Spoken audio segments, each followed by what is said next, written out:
Let's buy पैसा।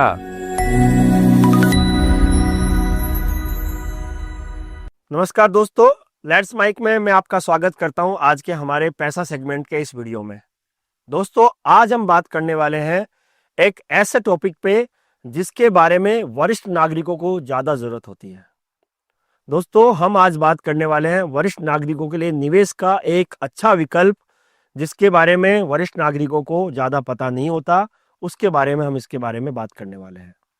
दोस्तों, आज का जो वीडियो है वो है सीनियर सिटीजन सेविंग स्कीम्स के बारे में। ये एक योजना जो भारत सरकार के द्वारा वरिष्ठ नागरिकों के लिए बनाई हुई योजना है, जिसमें निवेश करके वरिष्ठ नागरिक अपने रिटायरमेंट के बाद की लाइफ को आराम से व्यतीत कर सकते हैं। दोस्तों, आज के इस वीडियो में हम ये समझेंगे कि सीनियर सिटीजन सेविंग स्कीम में निवेश करने की क्या पात्रता होती है, कितने समय के लिए निवेश किया जा सकता है, क्या इसकी ब्याज दर होती है और इसके अंदर आप किस तरीके से अपने पैसे को वापस ले सकते हैं। इस सब के बारे में हम इस वीडियो में समझने की कोशिश करते हैं। तो चलिए दोस्तों, शुरू करते हैं सीनियर सिटीजन सेविंग स्कीम के बारे में डिटेल जानकारी। तो सबसे पहले तो हम बात करते हैं कि सीनियर सिटीजन सेविंग स्कीम होती क्या है।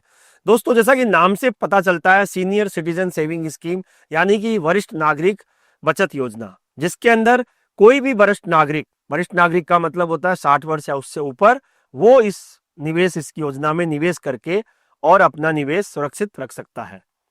तो पहली पात्रता तो इसमें यही होती है कि जो भी आयु है वो 60 वर्ष या उससे ऊपर की होनी चाहिए, भारत का नागरिक होना चाहिए। भारत सरकार की ये योजना वरिष्ठ नागरिकों के लिए चलाई गई, जिसके अंदर वरिष्ठ नागरिक निवेश करके अपना फायदा उठा सकते। लेकिन 60 वर्ष की उम्र सबके लिए लागू नहीं होती। कुछ एक ऐसी कंडीशन है जहां पे आपकी उम्र 60 वर्ष से कम है, तब भी आप इसमें निवेश कर सकते हैं। तो वो पहले क्या है देखते हैं। पहले तो ये है कि अगर आपने वीआरएस ले लिया हो, मान लीजिए आप सरकारी कर्मचारी है और आपने अपनी जॉब से वीआरएस ले लिया, वॉलेंटरी रिटायरमेंट आपने लिया 55 साल से बाद में, तो भी आप इस योजना में पात्र हैं।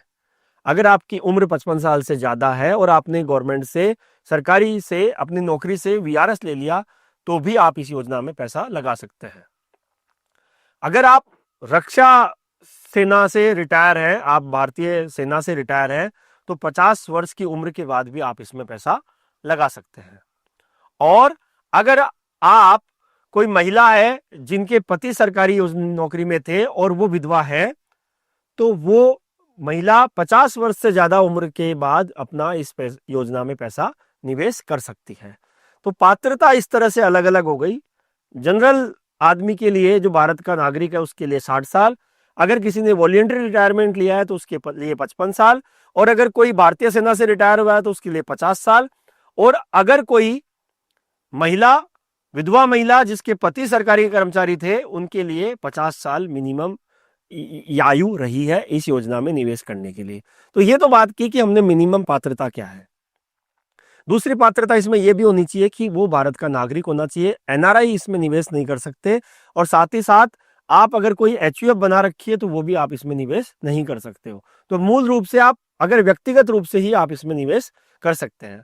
आप इसमें ज्वाइंट रूप से भी निवेश कर सकते हैं, कि मतलब अगर आप पुरुष हैं तो आप अपनी पत्नी को ज्वाइंट बना सकते हैं, और अगर आप महिला हैं तो आप अपने पति को भी इसमें ज्वाइंट बना सकते हैं, सेकंड होल्डर बना सकते हैं। इस योजना में मिनिमम निवेश 1000 रुपए का है और मैक्सिमम निवेश, अभी सरकार ने इसमें 30 लाख की कैपिंग की है। पहले ये कैपिंग 9 लाख रुपए की थी, जिसको सरकार ने बढ़ा के अब 30 लाख रुपए की कर दी। कि मतलब अगर आप एक नाम से निवेश करना चाहते हैं तो आप 30 लाख रुपए तक का निवेश इसमें कर सकते हैं। इस योजना में आपको 5 साल का लॉक इन रहता है। आप 5 साल पहले कुछ शर्तों के साथ पैसा निकाल सकते हैं, लेकिन योजना की जो मैच्योरिटी है वो 5 साल की है। 5 साल के बाद आप इसको 3-3 साल के लिए उम्र भर तक आप इसको बढ़ा सकते हैं। एक एग्जाम्पल के साथ समझता हूं कि मान लीजिए आपने 2025 में योजना में पैसा लगाया, 2030 में आपकी मैच्योरिटी है, लेकिन आप पैसा नहीं लेना चाहते हो, तो आप उसको अगले 3 साल के लिए बढ़ा सकते हो, और उसके बाद फिर अगले 3 साल के लिए बढ़ा सकते हो। और इस पे अब गवर्नमेंट ने कैपिंग हटा दिया। आप 3-3 साल के दरमियान, 3-3 साल के अंतराल के लिए, कितने भी समय के लिए आप अपनी इस योजना में पैसा निवेशित रख सकते हो। इस योजना की ब्याज दर क्या रहती है? इस योजना की ब्याज दर दोस्तों सरकार निर्धारित करती है। हर क्वार्टरली सरकार इस योजना की ब्याज दर निर्धारित करती है। वर्तमान क्वार्टर के लिए इस योजना की जो ब्याज दर है वो है 8.2% सालाना। इस योजना में आपको रिटर्न कैसे मिलता है? इस योजना में आपको ब्याज मिलता है दोस्तों क्वार्टरली बेसिस पे। हर क्वार्टर की शुरुआत में आपको ब्याज मिल जाता है। तो जो भी आप पैसा लगाते हो उसका हर क्वार्टर की शुरुआत के अंदर आपको ब्याज आपके अकाउंट में जमा हो जाता है। तो एक एग्जाम्पल के साथ समझते हैं कि मान लीजिए आपने 15 लाख रुपए लगाए इस योजना में और 15 लाख रुपए पे आपको वर्तमान जो ब्याज दर है वो है 8.2%। तो 8.2% के हिसाब से 15 लाख का जो ब्याज होता है वो पूरे साल का 1,23,000 रुपये होता है। और अगर हम इसको क्वार्टरली निकालते हैं तो 30,750 रुपए आपको इसके अंदर हर क्वार्टरली आपको ब्याज मिलेगा। ये ब्याज दर टीडीएस कटौती के लिए लागू होता है। अगर आपने 15G 15H का फॉर्म नहीं लगाया है तो फिर आपको टीडीएस की कटौती होगी इस ब्याज में। इस योजना में एक कहीं ना कहीं इसका नेगेटिव पॉइंट हम बोल सकते हैं कि इसका जो ब्याज है वो टैक्सेबल है। तो मतलब आपने पूरे साल में जो भी ब्याज कमाया वो आपकी जो भी सालाना आय जो पेंशन से आपको मिल रही है और कहीं भी किसी भी सोर्स से आपको मिल रही है तो आपकी आय के अंदर ये पैसा जुड़ जाएगा और आपके जो टैक्स लगेगा वो आपकी आय स्लैब में जिस भी स्लैब में आप आ रहे हो उसके अकॉर्डिंगली आपके टैक्स लगता है। दोस्तों इस योजना की मिनिमम जो इन्वेस्टमेंट वो 30 लाख रुपए, मिनिमम जो इन्वेस्टमेंट वो 1,000 रुपए है। 30 लाख रुपए तक आप कर सकते हो। नगद आप 1 लाख रुपए ही जमा करा सकते हो। 1 लाख से ऊपर अगर आपको जमा कराना है तो फिर आपको चेक देना पड़ेगा या फिर आपको डिमांड ड्राफ्ट बना के देना पड़ेगा। योजना के अंदर आप निवेश करते हो तो आपकी सेवानिवृत्ति की 1 साल के भीतर ही आपको निवेश करना पड़ेगा। अगर आपने सेवानिवृत्त हो गए और उसके 1 साल के भीतर निवेश नहीं किया तो इस योजना के लिए आप पात्रता नहीं रखते हैं। इस योजना के साथ आपको एक बात जो सबसे अच्छी मिलेगी वो मिलेगी कि आपको सरकार की गारंटी आपको मिलती है। किसी प्रकार का उतार चढ़ाव नहीं होता। ब्याज दर जो क्वार्टर में निर्धारित कर दी वो आपको मिलेगी। लेकिन इस योजना का एक ड्रॉबैक भी है कि अगर ब्याज दर कम होती है, मान लीजिए सरकार 1 साल के बाद किसी भी क्वार्टर में ब्याज दर को कम करती है तो उस क्वार्टर के बाद आपको जो ब्याज दर जो आपके पैसे पे ब्याज मिलेगा वो उस क्वार्टर में जो ब्याज दर निर्धारित होगी उसके हिसाब से आपको मिलेगा। तो आज मान लीजिए 8.2% है। आज से 4 साल पहले आपने की थी तब 9% ब्याज था या उससे कम था। आज से 4 साल पहले शायद 7.5% ब्याज दर था। तो 7.5% के हिसाब से आपको ब्याज मिलेगा, न कि 8.2% के हिसाब से ब्याज मिलेगा। और अगर आने वाले समय में अगर ब्याज दर कम होती है तो आपको उसके हिसाब से ब्याज मिलेगा। ये इस योजना में कहीं ना कहीं एक ड्रॉबैक कहा जा सकता है। अगर आप इस योजना में 5 साल के लिए पैसा नहीं डालना चाहते हो, अगर आप बीच में पैसा निकालते हो किसी भी कारणवश, तो अगर आप 1 साल से 2 साल के बीच में अगर आप पैसा निकालते हो तो आपको 1.5% की पेनल्टी लगेगी। और अगर आप 2 साल के बाद पैसा निकालते हो तो आपको 1% की पेनल्टी लगेगी। जब तक आप इस योजना में 5 साल पूरे नहीं करते हो तब तक अगर आप पैसा निकालना चाहते हो तो आपको 1% की पेनल्टी देनी ही पड़ेगी। इस योजना में आपको जो एडवांटेज है वो यही है कि आपको 5 साल तक रुकेंगे तो आपको गवर्नमेंट बैक्ड ब्याज मिलेगा। इस योजना में आप 4 नॉमिनी बना सकते हो। आप पति पत्नी आप ज्वाइंट हो गए, उसके बाद आप अपने 4 बच्चों तक या 4 नॉमिनी आप इस योजना में बना सकते हो। इस योजना का आपको शायद फायदा यह भी मिलता है कि ये योजना वरिष्ठ नागरिकों के लिए एक बेहतरीन विकल्प है।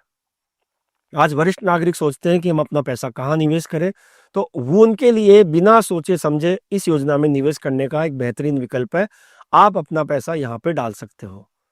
लेकिन दोस्तों कोई भी निवेश करने से पहले अपने निवेश सलाहकार से बात करके करें कि आपको मासिक पेंशन कितनी चाहिए, किस तरीके से आपके खर्चे हैं, रिटायरमेंट के बाद के खर्चों के लिए ये योजना उपयुक्त है या नहीं है, वो आप अपने निवेश सलाहकार से मिलकर बैठकर ही इस योजना में निवेश करें। या और भी किसी निवेश योजना में आपको निवेश करना है तो अपने वरिष्ठ सलाहकार के साथ आप निवेश कर सकते हो। अब इस योजना में निवेश कैसे कर सकते हो? इस योजना में निवेश आप किसी भी नजदीकी पोस्ट ऑफिस में कर सकते हो। सभी सरकारी बैंक भी आपको इस योजना में निवेश करने के फायदे देते हैं। आप किसी भी बैंक में जाइए, वहां पे आप कहिए कि हमें इस योजना में निवेश करना है, वह आपको इस निवेश योजना का फॉर्म देंगे, आप उसको भरिए, केवाईसी डॉक्यूमेंट, पैन, आधार कार्ड, आपका कोई भी आइडेंटिटी प्रूफ साथ में लगाइए, चेक दीजिए और आप इस निवेश योजना में निवेश की शुरुआत कर सकते हैं। हर क्वार्टरली आपको ब्याज मिलेगा, तो आप उस ब्याज से अपने रिटायरमेंट के बाद के खर्चों को प्लान कर सकते हैं कि आपको जो ब्याज मिल रहा है उससे क्या क्या खर्चे आपको करने हैं। तो दोस्तों ये वरिष्ठ नागरिक योजना के बारे में हमने आपको डिटेल से समझाया। आशा करूंगा कि आपको ये जानकारी पसंद आई होगी। तो दोस्तों इस वीडियो को लाइक कीजिएगा, अपने वरिष्ठ नागरिकों के, आपके जितने भी वरिष्ठ नागरिक परिवार में है या आपके परिवार के आसपास है, उनसे ये वीडियो शेयर कीजिएगा। और कोई भी कमेंट करके आपको निवेश की ज्यादा जानकारी के बारे में कुछ जानकारी लेनी हो तो आप हमें कमेंट करके भी पूछ सकते हैं। धन्यवाद। आप सुन रहे थे let's mic more than radio.